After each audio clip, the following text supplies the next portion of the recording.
So last Saturday we talked about what's the topic last Saturday? Truth in rooted. Tama ba yung pag-aaral ko? Rooted. Rooted to who? Yes. Okay. Because we want to establish our first month, January, first month of year 2026, we want to emphasize that our relationship is very, very important. Do you believe that your relationship to Jesus is essential? Amen. Praise God. No? We believe that it's, one of the theologians says that it's, if the food that we take every day, it gives us energy. It's the Word of God, okay, who gives us what? Who gives us life in our spiritual journey.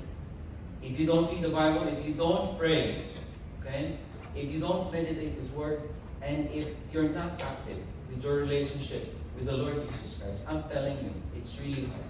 It will be very, very hard for you to walk, okay, as a follower of Jesus Christ. That's why we emphasize this month that we need to root our life, our everything, our hearts, our mind, everything, okay, to the Lord Jesus Christ. And last Saturday, we talked about Jesus Christ, okay? How we will align ourselves, our everything, our decisions, our family, your commitment, whether in your studies, whether you are working right now. Some of you here are studying while doing some, we call it in the Philippines, side hustle, okay? Or OJT or on-job training wherein you will have allowance. It's not salary, but it's like, in a way, parang salary, para at least you're preparing, okay? You're preparing pagdating nyo in your, what do you call this one? Professional, okay? Status is that you will be ready and you know what to do, okay? Same thing. Okay? What we're doing right now is we align our life, our hearts, our mind, our everything to the Lord Jesus Christ so that we're ready whatever seasons that will come out. Okay? Maybe you as an individual, maybe in your family, so that maybe you can help your family in case that you have challenges in family, whether finances, whether relational, whatever it is. You are aligned, you are rooted in the Lord Jesus Christ, you are anchored with the word of our Lord Jesus Christ. And this morning, we want to emphasize the power of prayer. How many of you here loves to pray? Amen. Praise God. Palakpakan natin si Lord. Okay? Now, if you're saying that you really love prayer, okay, let's study the verse, okay, that was taught by the disciples and written by John. Okay? John 14:13-14, it says, whatever you ask in my name, this I will do. Who is the one speaking here? Jesus Christ. This is the very word of Jesus Christ, written by Apostle John. John the Beloved. That the Father may be glorified in the Son. If you ask me anything in my name, I will do it. Okay? Have you ever prayed sincerely? And does God really hear you? Do you believe that God hears your prayer? Or maybe you prayed something for a long time and nothing seems to happen. Meron kayong ganung experience? Maybe you're not the only one with your family. You've been praying for this one, but so many years na. But God didn't answer. In John 14, Jesus speaks to His disciples at one of the most emotional moments of their lives. Why? Because this is the very imminent, near, dun sa may last days and last time na makakasama nila si Jesus dito sa earth. Kasi malapit na siyang i-crucify. And I'd like to encourage you to read it. He's about to lead His disciples. And the hearts of the disciples were troubled. That's why the verse that do not fear, okay? Do not be troubled. Okay, dito galing yun. For I have overcome the world. You may experience troubles in this world, but do not be troubled, do not fear. Because I have overcome the world. Dito galing yun, yung verse na yun. Because the Lord Jesus Christ is saying, malapit na. When I hang on the cross and I, say, it is finished or tetelestai, then I finish the mission. Ano ba yung mission ni Jesus? Okay? He came to die on the cross to give us what? Life. Salvation in Christ. Okay? That's the finished work of Jesus Christ, that He came. God as holy, blameless, He came here. Okay? Became one of us. Naging tao. Kaya God-man. Okay? 100% God, 100% man. Okay? He died on the cross for you and me to have eternal life. For us to have eternal life. For us, to have eternity with Him. And this is His message, okay, to the disciples and to all of us here today. That's the then and there. Remember the hermeneutics? That's the then and there. Because the audience here is the disciples. And the one speaking is Jesus. But how about the here and now? What these verses or this message mean to us, or how we'll appropriate this one? Ito yung pag-aaralan natin ngayong umaga. And in that moment, Jesus doesn't give them any method or strategy. Jesus bestowed or just gave a promise. Sabihin nyo nga, promise. Promise yan ng Lord. Promise yan ng Diyos. Hindi lang sa mga disciples na, but to all of us who believe and follow Jesus Christ. That whatever you ask in the name of Jesus Christ, He will do it. Basta align according sa will niya. And why? Why God will answer? If it's according and if it's aligned to His will, why He will answer? So that the Father, God the Father, what? Will be glorified. Yun pala, yung purpose yun. Yun pala yung ibig sabihin yun. Okay? O, sino yung nasa labas? Mabata? Ano dyan na naman si Sela eh. Kakating classes. Well, anyway, this passage is not about manipulating God. Don't get me wrong. Okay? This passage or this verse, okay, doesn't mean that we're manipulating God. Okay? But it's about access. Say it with me, access. Pag may concert, sino nakatid ng concert dito? Concert ng Planet Shakers, sino nakatid? Di ba kayo nakaka-attend ng, how about Hillsong? Hillsong. Sino pa mga sikat na artists? Kasi during my time in the seminary, Katinas. Mga Christian artists na kasi mga pinatinan ko. Don Moen, yes, no? If you don't have access, ano yung access? Maybe ticket, passes, or yung ID. Kapag stop na, ako, maraming beses kasi since if there is Christian group or individual na magpa-perform sa may Pilipinas, I was so thankful to the Lord kasi may privilege ako na maging part ng team ng production. Okay? That's why isa na naging part ng work ko sa Philippines. Naging production coordinator ako. Okay? Behind the scene. I love doing that. Okay? Now, lahat kapag may concert, may free access ako. Merong general, minsan man VIP. Pag sinabing VIP, kahit saan yun. Pwede akong pumunta sa may dressing room ng artist. Pwede ko silang kausapin. Okay? So kapag may access ka, madali. Pero if you don't have access, hindi ka makakapasok, di ba? So this is about access. Not only that, this is about authority. Say it with authority.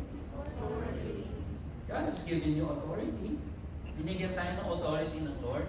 Okay, mamaya, kita natin yan. And lastly is about alignment. Okay?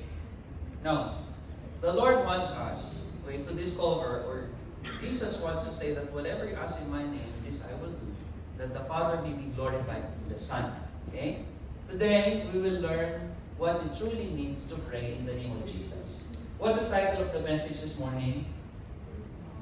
The power of prayer. No? After we rooted our heart, our minds, our everything, our body, okay, our strength, last Saturday in Christ, now we will try to discover. And we will, I'm praying that you will really practice this, we call it spiritual discipline. Because there is truly a power when it comes to prayer.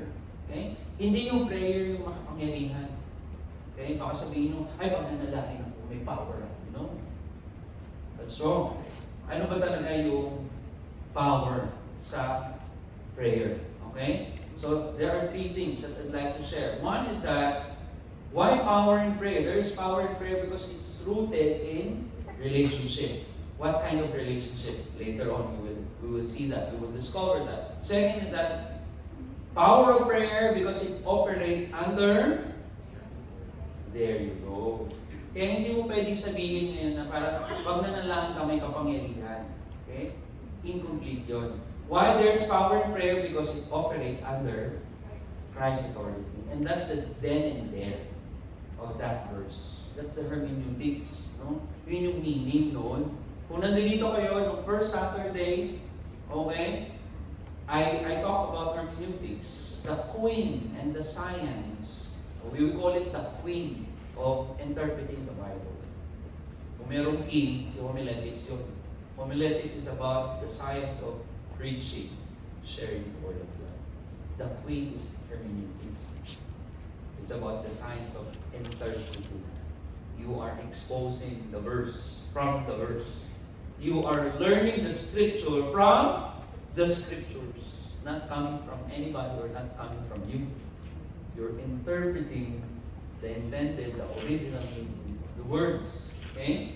So when the Lord Jesus Christ says, whatever you ask in my name, why you will do it? Because it's offering.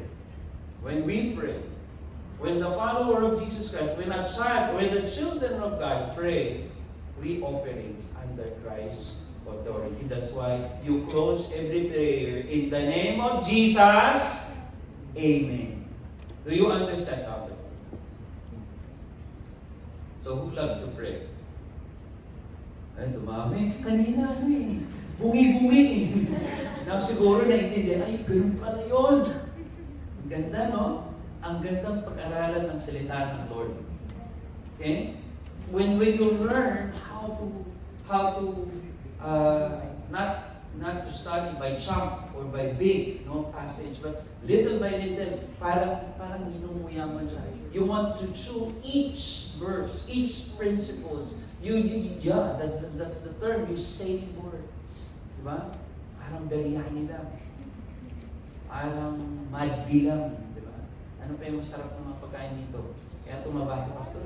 Shawarma! Diba? Sinisave. Diba parang ayaw, with chai pa yun. Diba? Sino kumakain ng shawarma with chai?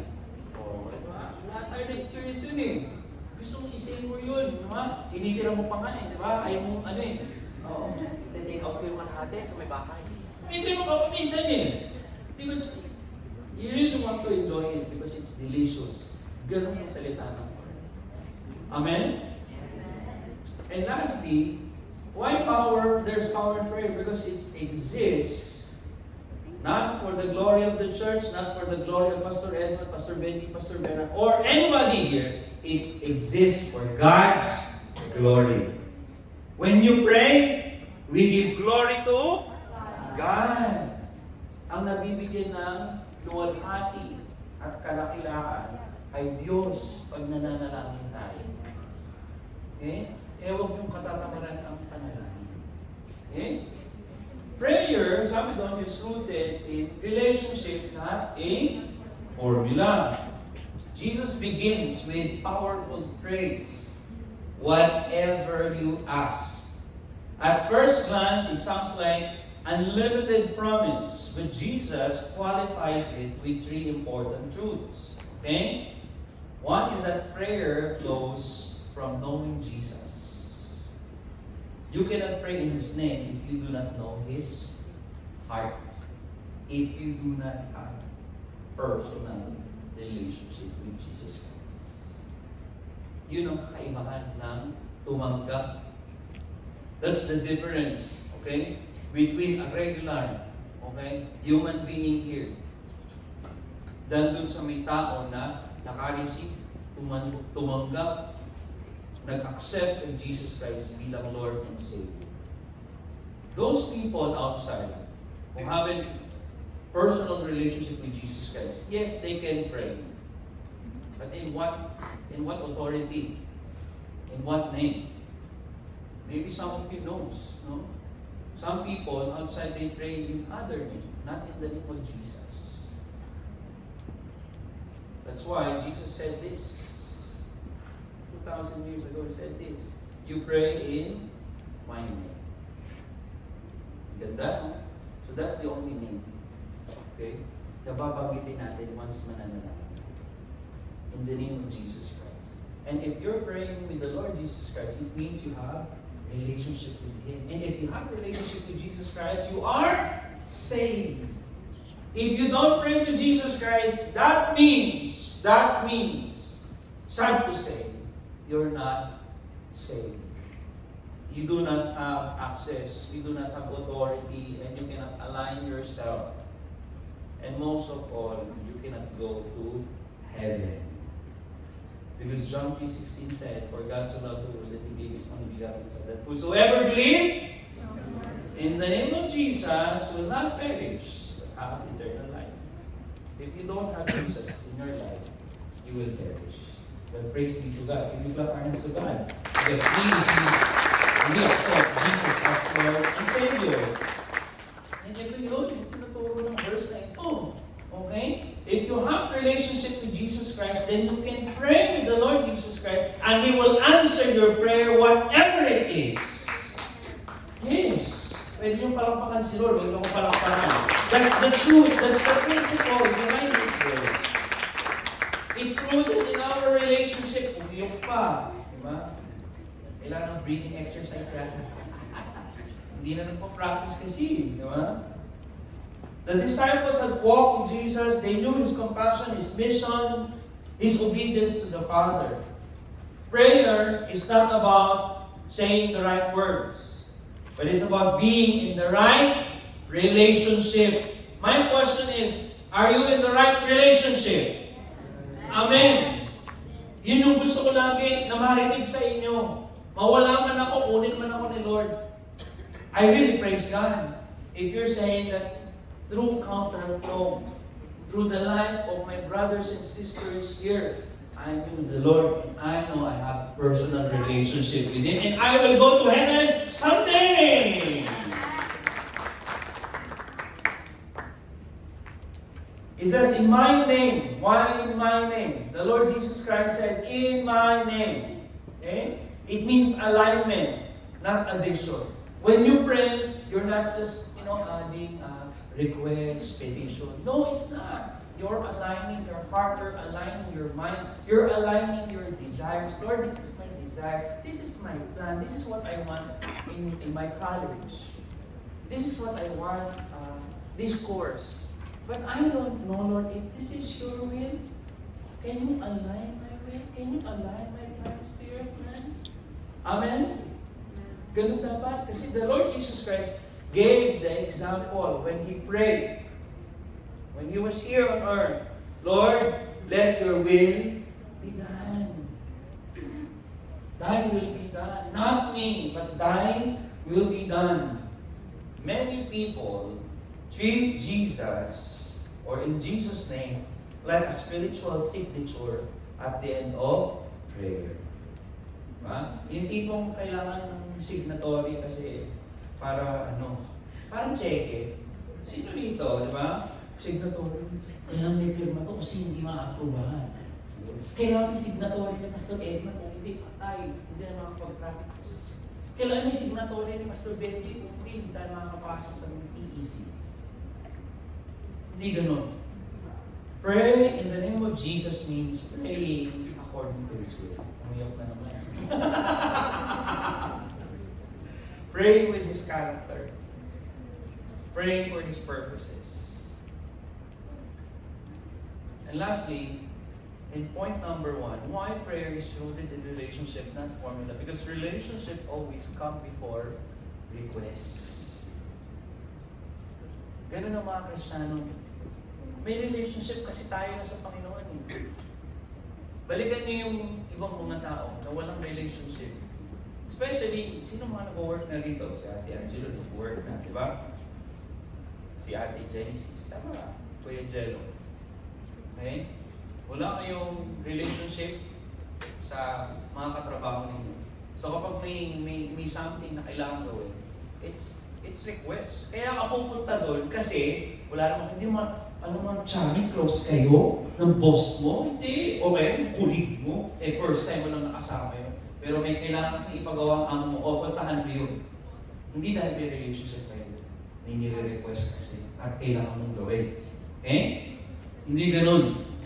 Sa Kristiyano daw, sa atin mga Christian, sa follower ni Jesus Christ, why it rooted in the relationship? Because our relationship comes first before request. May relationship ka na sa Panginoon eh. You know Him personally. Jesus is not offering power without intimacy.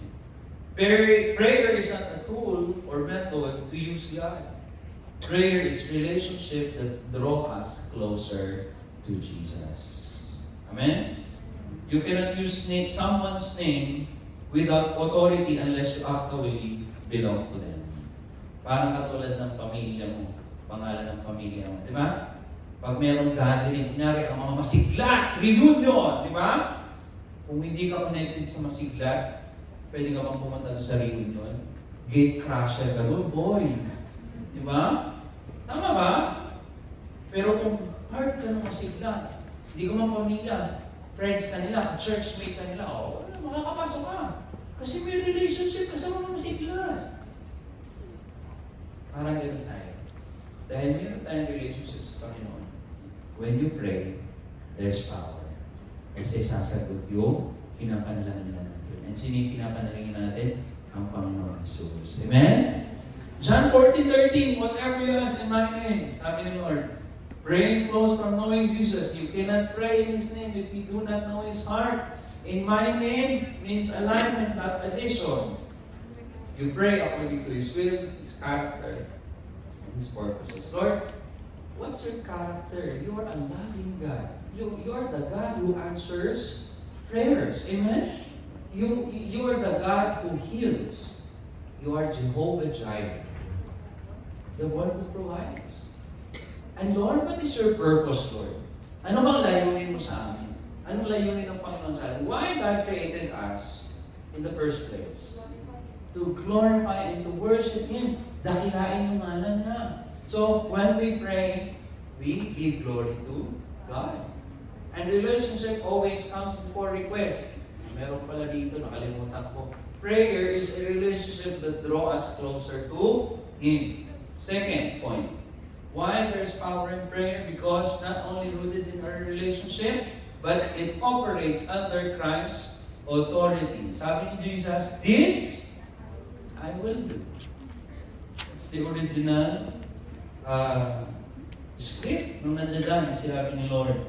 That the Father, sabi dito, Jesus makes an outstanding statement. That this I will do. He doesn't say, I will ask the Father. He says, I will do it.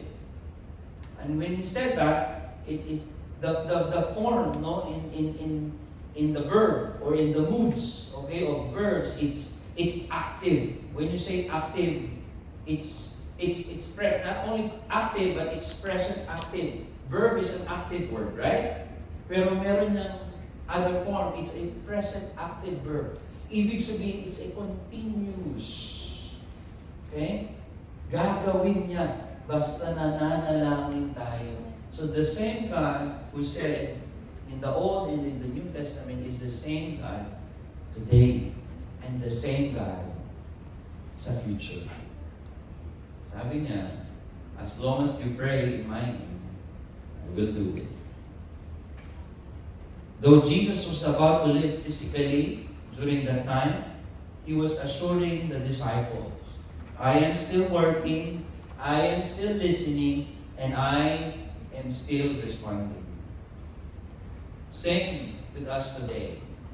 When we pray to Jesus, sabi ni Lord, I am working.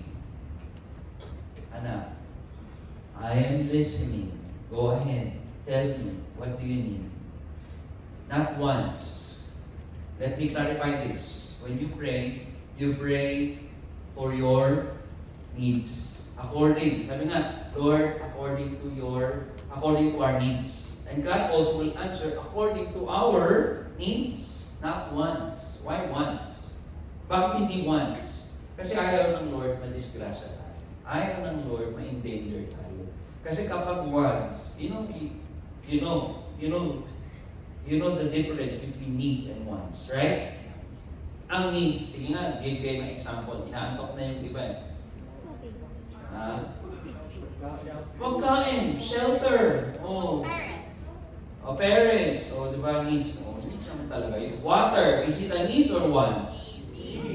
Needs mo yun di ba? Kasi kailangan mo uminom, ano pa? Matulog, it's a needs or wants? Kailangan mo yun, Lord, patulogin mo po ako. Kasi iba dito, hindi makatulog Saan natutulog? Ngayon, natutulog sa counterflow. Di ba?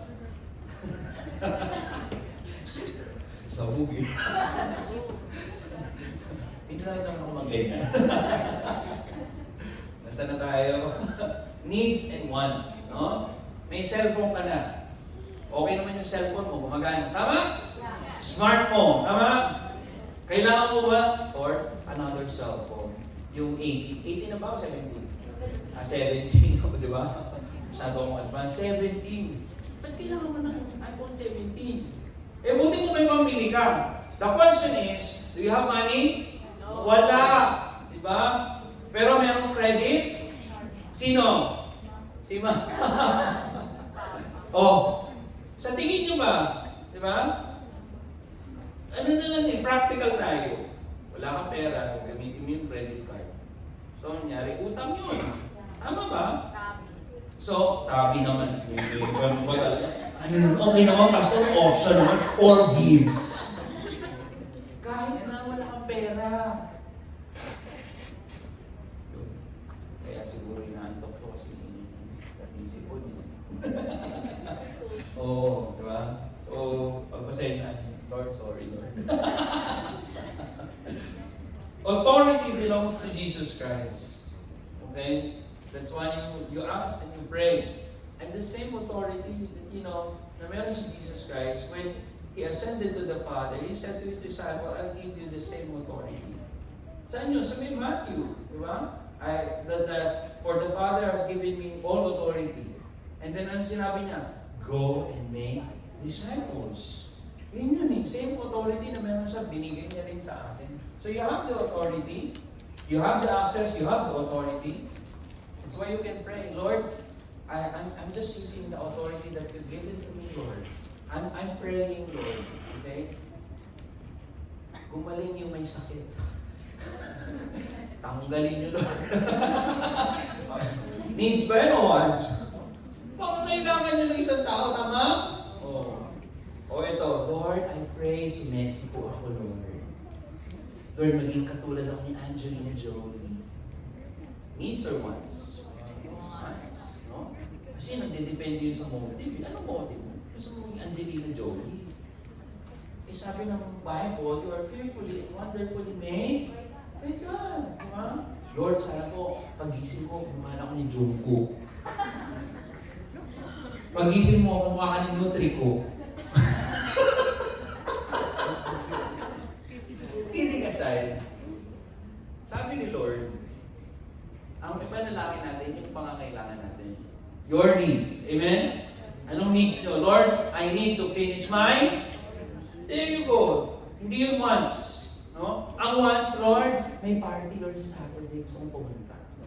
Pero alam mo, meron kang tatapusin na homework. Party-party ka pa dyan. Uwi. Diba? Yun yung needs No? Immediate needs. needs mo yun. Kailangan mo magtapos in order na magampanan mo yung responsibility mo. Assume responsibility counterflow. Huwag ka tamad-tamad. Tell the person next to you, don't be lazy.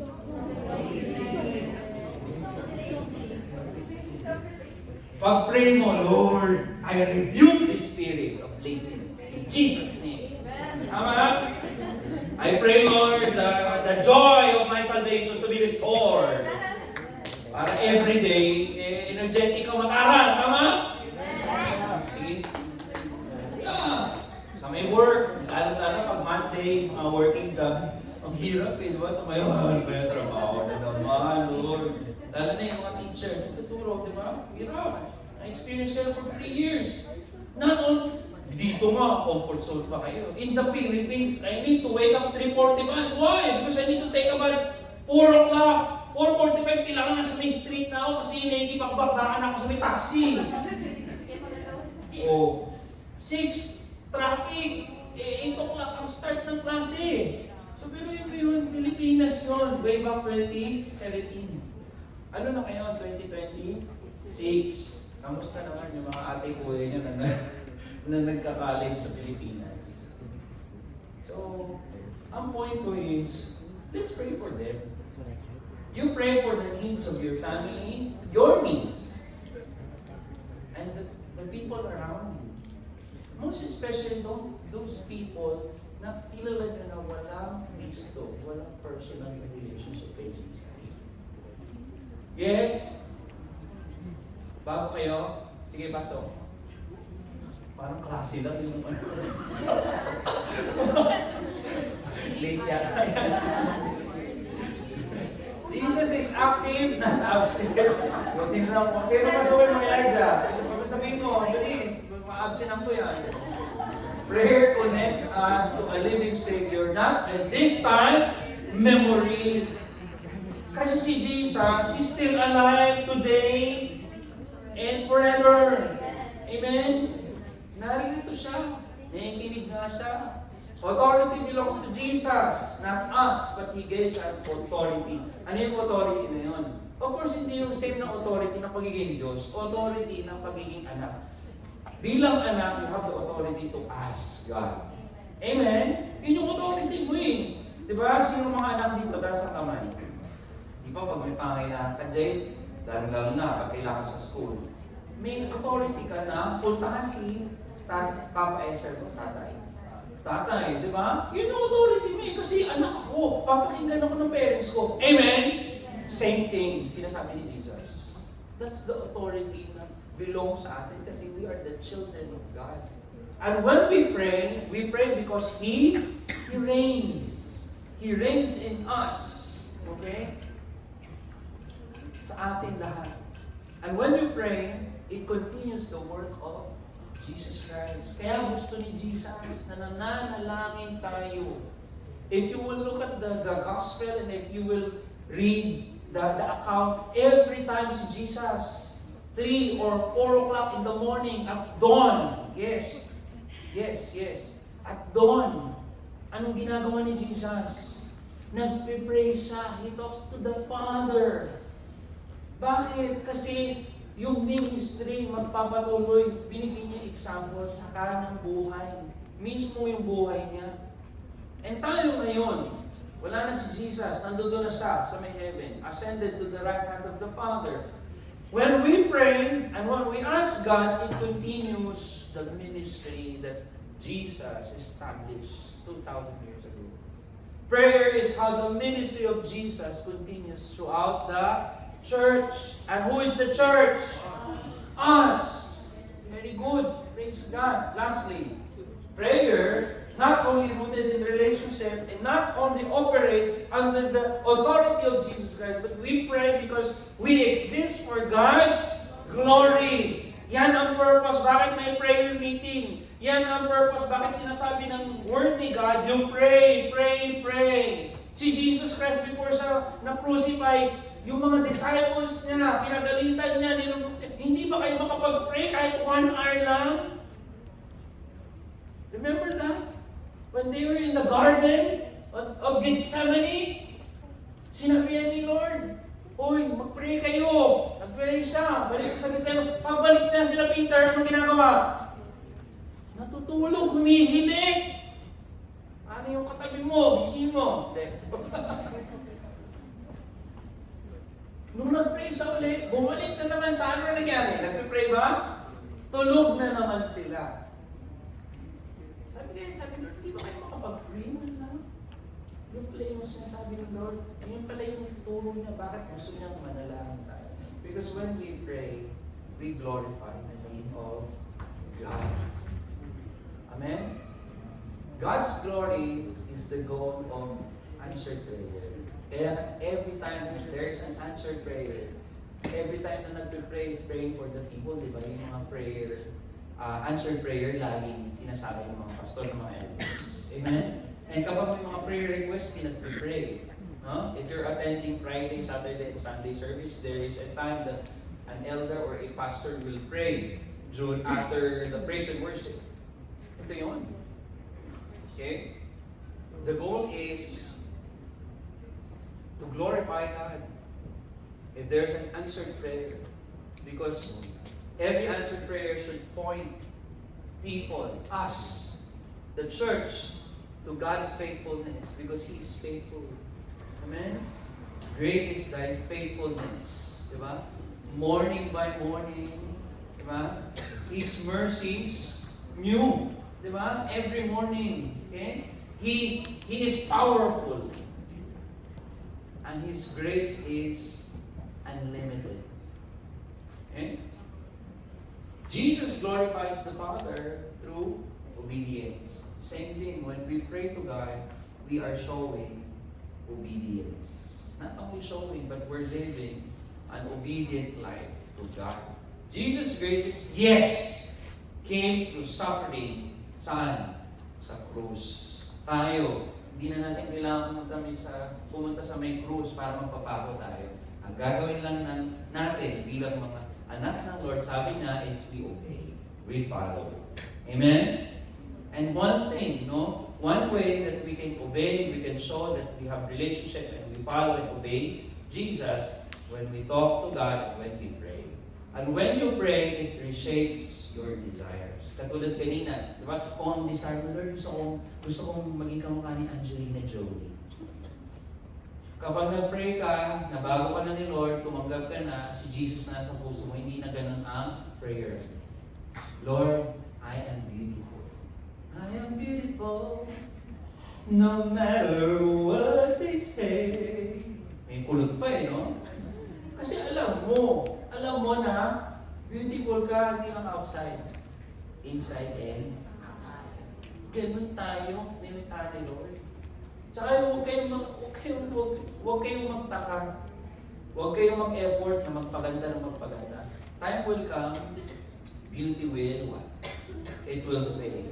It will fade. I'm telling you. Kahit na ilang beses yung ipabanat ng pabanat yan, lalaw-law din. Amen? Kahit ilang battle, ang laki-laki mo ng glutathione. No? Pag nawalan ka na ng pambili ng glutathione, wala rin yan, babalik uli yan. Diba? Sinayang mo lang yung pera. Invest mo na lang sa kingdom. Amen? Nagpa-inject, nagpa-botox. Hindi tuloy makangiti.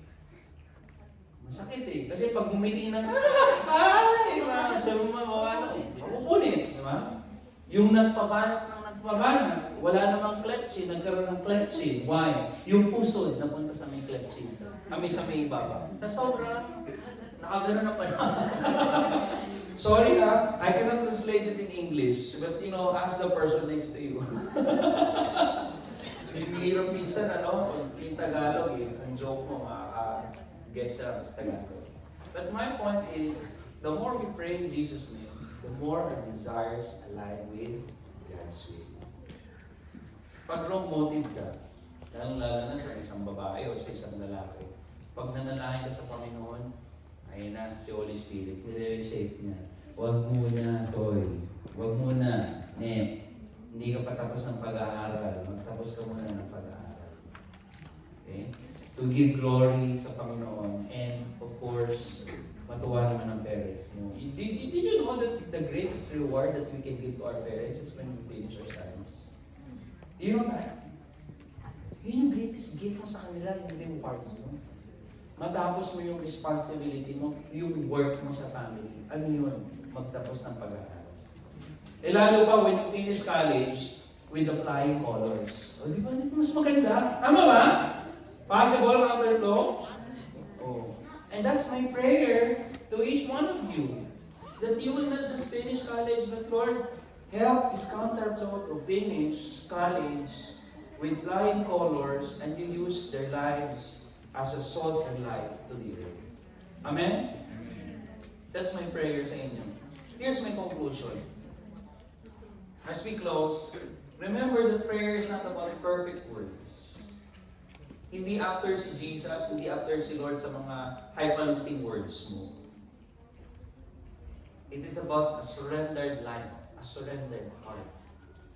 Nagsusurrender ka ba sa Panginoon? Do you surrender every rights, every desires, every carnal desires sa Panginoon? And you want that His desires to be your desires. When we pray in Jesus' name, we pray with relationship, authority, and purpose. Hindi katulad ng iba. Nananalangin sila kung ano pang ginagawa. Diba? Nagtutuwad-tuwad pa yung iba nagro-roll pa. Saan ka nakikita niya? Nag-pray, nagro-roll. Sa atin, hindi natin ginagawa yun kasi those are meaningless. Those are vanity. We pray in Jesus' name because we have relationship to the God who created the heavens and earth. The true and changing God. We have the authority because we are the children of God. John 1:12. And we have purpose. Your purpose is to glorify your Father in heaven. And when you do that, God is glorified. So we bow down our heads and let's close our eyes. Father, we pray that as we pray together as for a small group, Lord, right after this message, may your name, Lord Jesus, reveal, Lord God, in our lives. May you empower us, Lord, and may you inspire us, Lord, that every day, Lord, as we draw closer unto you, Lord, we will love and we will enjoy talking, Lord, and praying with you, Lord, as we study your word on the side. So we pray, Lord, right now, Holy Spirit, minister to us as we pray for a small group. In Jesus' name I pray, amen. So what I want you to do is you go to your small group and you pray, okay? You ask your small group member